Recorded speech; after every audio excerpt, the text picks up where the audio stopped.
Pardon me for a second. Ah, yes. I love the bagpipes. What you just heard was Dawning of the Day. That's a popular Reveille tune in the British Army. You may have heard me play that in years past at D-Day, and you're welcome. Thank you for letting me enter your home locally and terrorize you there.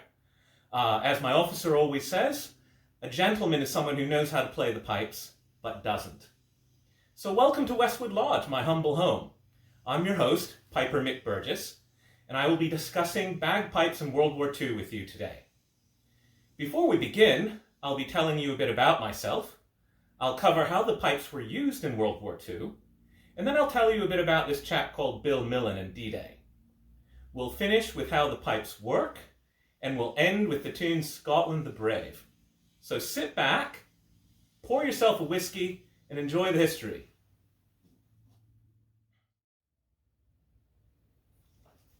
Ah, brilliant, you're still here.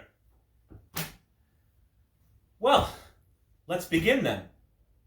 My favorite topic, the next one, is me. Why me? Well, why not, as I always say, but that doesn't always go over well, so here are some reasons why and some of my credentials. I am a founding member of my grade 4 competition band, Clauda Pipe Band, out of New Jersey. I have been playing the bagpipes since 1997. For World War II living history, I have portrayed a piper of the Irish Guards, the Royal Irish Fusiliers, and most currently the Argyll and Sutherland Highlanders, which is the kit that is in the 2 piping segments included with this video. My first D-Day, although I've been in reenacting for quite a long time, was in 2014. My current responsibilities, I'm currently the officer's batman with the Queen's Own Rifles of Canada. My responsibilities, aside from serving my officer coffee, preparing his bath, and shaving his legs so he looks good in a kilt, are my piping duties. Now, why a piper with the Queen's Own? Well, the Scottish regiments included in the company do not have a current duty piper, so as I know how to play the pipes, I took over the responsibilities of duty piping. What do these pipe duties include? Well, they include Reveille in the morning, which is probably what most of you are familiar with.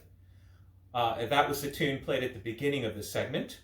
Last Post, which you will hear at the end of this segment, and escorting the Commonwealth Company to and from the beaches at D-Day. So, enough about me. Let's get to the good stuff. I'll give you a minute to go to the loo.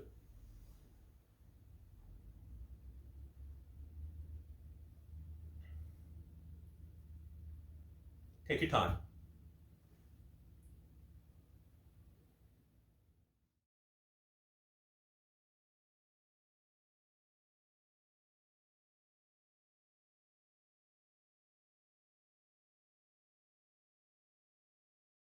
Welcome back.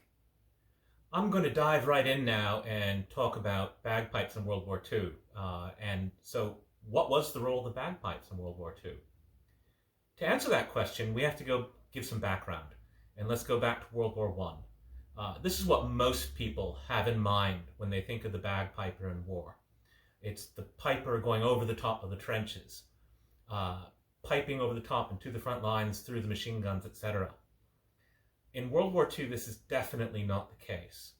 Even in World War I, the losses were too high that they could not replace pipers at the rate that they were dying. So at the end of World War I even, they were relegated to a behind-the-lines type of role. In World War II, this was the case as well. They were strictly behind the lines.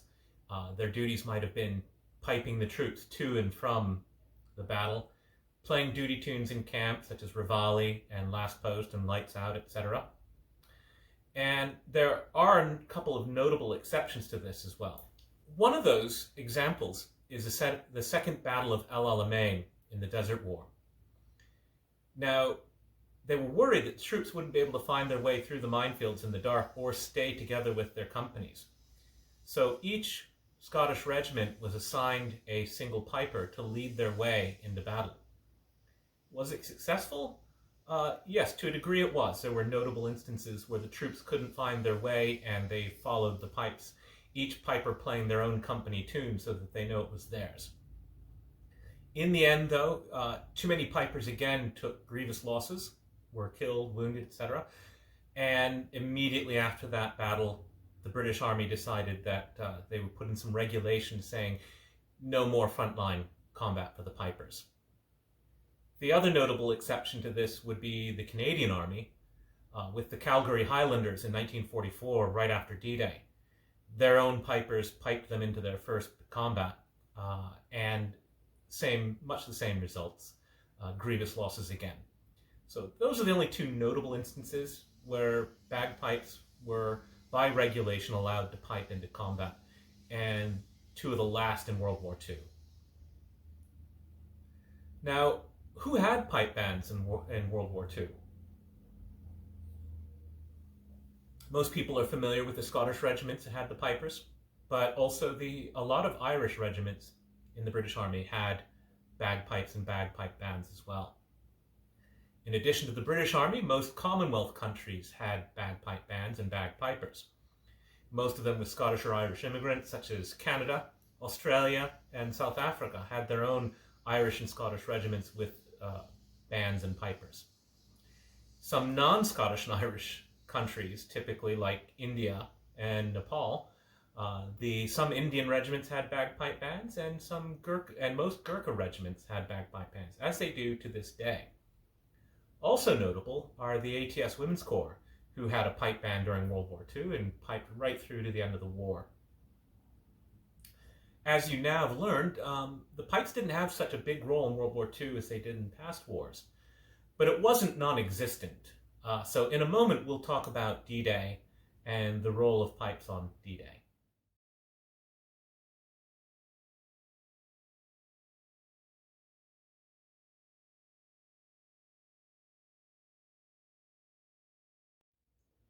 Bagpipes on D-Day all boil down to one man, Piper Bill Millen. Who was Piper Bill Millen? Bill was a piper pre-war who joined the Highland Light Infantry during World War II, and then transferred to the Cameron Highlanders before transferring to the 1st Special Service Brigade, or better known as the Commandos. It was his time with the Commandos that he came to the attention of Lord Lovat, Simon Fraser, the 15th Lord Lovat, and Lord Lovat made him his personal piper. So once with Lord Lovat and his commandos, you're probably familiar with the fact that they landed on D-Day. At the time of D-Day, Bill was 21 years old, and he was armed only with his bagpipes and a small knife called a skeen-dhu, traditional Scottish knife worn in your kilt hose. He was also arguably the only kilted person on D-Day. Bill's exploits on D-Day are immortalized and well known in the movie The Longest Day. So on D-Day, Bill landed on Sword Beach. After landing on the beaches from the landing craft, and just to interpose, there's a famous photo of Bill Millen landing on D-Day. He's just getting off the landing craft, and you see his back. Just off to his left shoulder, you can see his bagpipes. So it was immortalized in a photo on the very day. So after landing on D-Day, they're still on the beaches. Lord Lovat ordered Bill to play. Now, Bill hesitated because he knew the regulations from the War Office, and he quoted those regulations to Lord Lovat. Lord Lovat stopped him right there and said, "But Bill, those are English regulations. We're Scottish. They don't apply to us." Now, this stumped Bill, so he didn't know what to say, and the only thing he could do was he proceeded to play. Up and down the beaches, he played Highland Laddie and the Road to the Isles. And all around him, his comrades were falling from bullet wounds and artillery fire. After the battle, Millen spoke to a couple of prisoners who were taken on the beach. And they said they didn't shoot him because they thought he was crazy. And to do something like that, you must be a little crazy, at least. Later that day and later on, from Sword Beach, Bill played to and then across Pegasus Bridge. While he played across Pegasus Bridge, 12 of his comrades were killed around him. And that pretty much is the D-Day story of Bill Millen and the Bagpipes. Because it's such a unique situation and against regulations, and in addition being immortalized in the movie D-Day, or The Longest Day, bagpipes hold a very romantic image in people's minds. A statue to Bill Millen stands as a tribute to him on Sword Beach. It was erected 3 years after his death in 2010. So Bill's role on D-Day was unique and against regulations, but it still captures the imagination to this day. So to that I say, here's to you, Bill.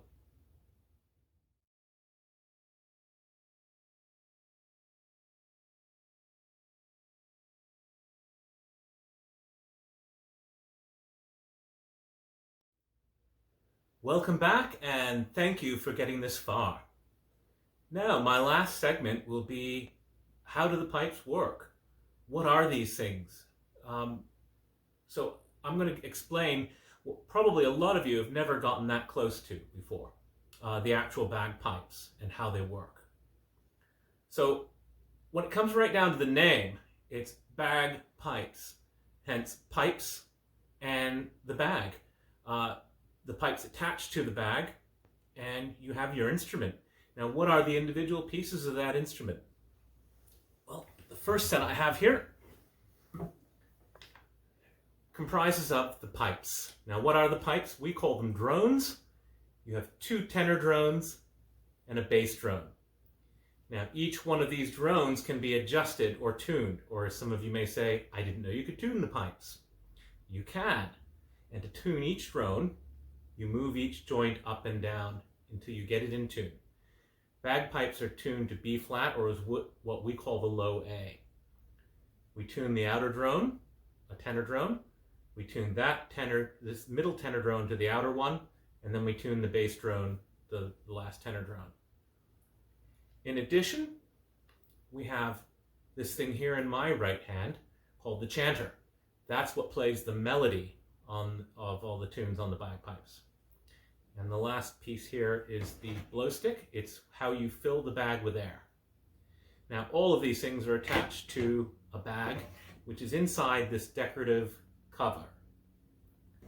Underneath this cover, if I open it up, you'll see a leather bag. That leather bag is the air reservoir. Once I blow into this, it'll fill up the bag.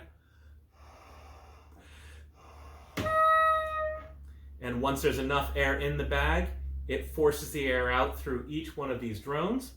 Each drone has a cane reed inside of it. And it also forces the air out of the chanter, which also has a double-sided reed in it. The playing of the pipes is not done by my blowing. My blowing has nothing to do with the playing or with the timing of the tune. My blowing is just to fill up the bag. Once the bag is under my arm, I squeeze the bag with my arm, and that forces the air out. And as I like to say, I need to keep constant pressure on a bag that's constantly changing, or you'll get a waver in the sound of the bagpipes. Now, in reality, it's not so much the fingering or the melody that you're playing, but it's the operation of the bagpipes to keep it steady, which makes a good piper. And it keeps it in tune. If you can't do that, the bagpipes are constantly going in and out of tune. So what does this little reed look like? It's hard to see, but right here where my fingers are is the double-sided reed, and that's what plays the melody. And if I blow on this,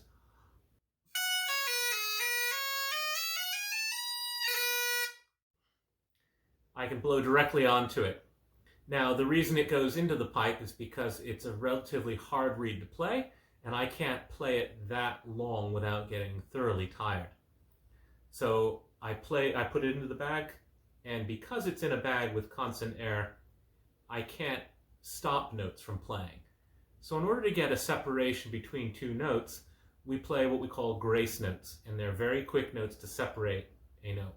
So in the well-known tune Marine Corps Hymn, there's a lot of notes that are the same. And in order to separate those same notes, I play grace notes in between them, and there's several different grace notes I can play to separate the notes. So just to go off the very beginning,